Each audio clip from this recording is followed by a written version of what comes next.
What's new in the world of air conditioning and heat pumps?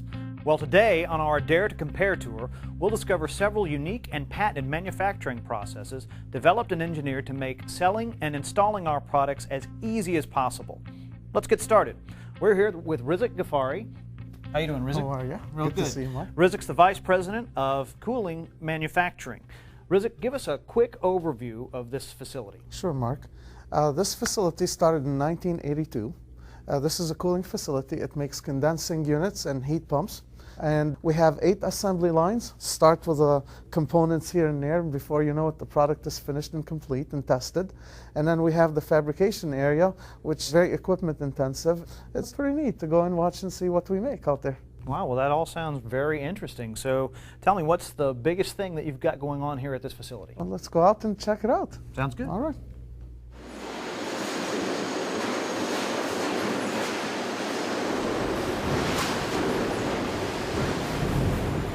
You aren't kidding, this press is big! It is, Mark. This is a 1,200-ton press. This is the tip of the iceberg. It's 23 feet below the ground that you're standing on. You're kidding me! This machine here makes every single top and bottom for all our chassis sizes on the heat pump and the condensing unit. It's all being made right here. This is the heartbeat of the facility. Boy, you're telling me, boy, that's a lot of stuff every year. You can see the operator is just taking the parts and racking them off. All right, take me, show me something new, because this is great. Well, the next stop we're gonna do is we're gonna show you something huge, but it's rather small. Hang on, now you're just trying to confuse me. I know I am. Let's go to the 5mm fin press and watch that. Let's check it out. All right.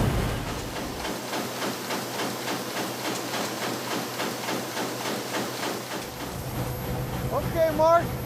Now, by the time we made it here, we already have ran about 10,000 pounds of steel on that 1,200-ton press. That's amazing. But hang on a second. Back over there, you were telling me that you had something really big but was really small, and I'm still a little confused about that. So you're going to have to explain that to me. Let me explain it. I have the answer right here. You got it there. This is what I mean. It's something huge but rather small. This is a 5mm copper. We call it the hairpin. This is a 3/8. You could see the size difference between the two. This is a huge improvement, because what we did when we went to this smaller tube, we optimized the design for R410A. At the same time, we increased the pressure burst test by 20%. Believe it or not, the smaller, the stronger. That's how we were able to take that 2-ton unit and make it smaller than 1.5-ton unit, just by going through that.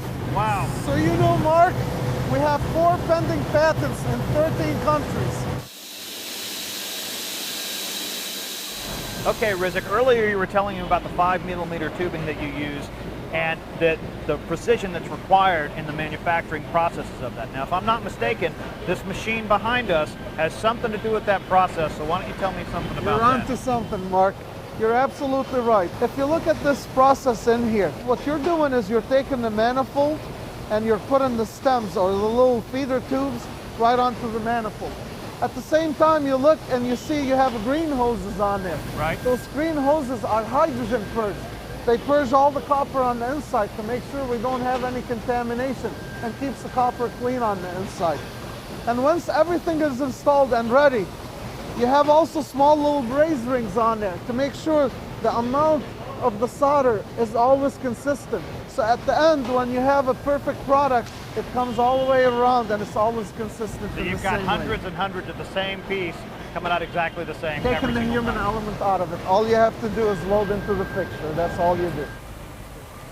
All right, Rizik, we looked at the detail and the quality controls that you put into all of your component parts, and now here we are at the assembly line. In a zero defect, there are 3 main principles. The first one is, are we conforming to the standard and the quality requirements we have, which is defined by the customer, okay? It feeds in from the customer.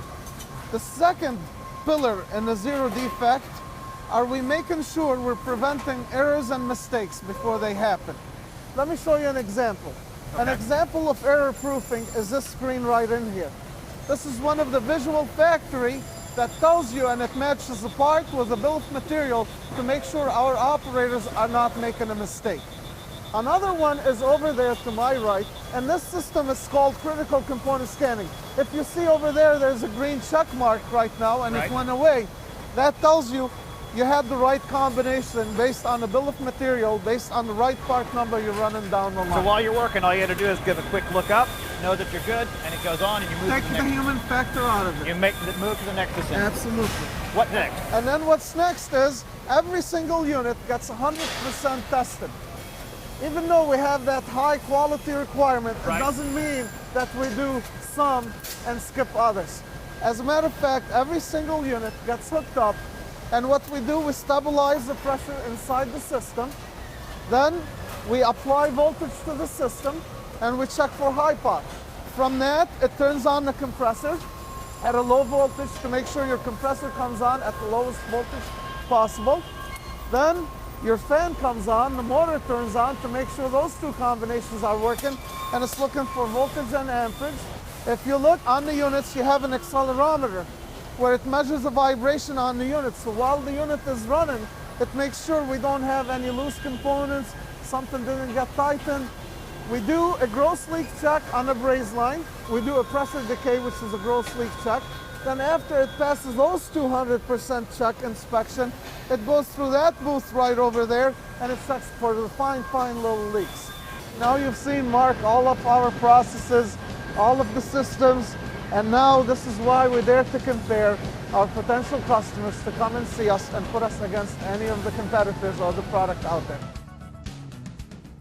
Once again, we've witnessed a lot of processes and procedures that ensure the highest levels of quality and performance on the manufacturing line.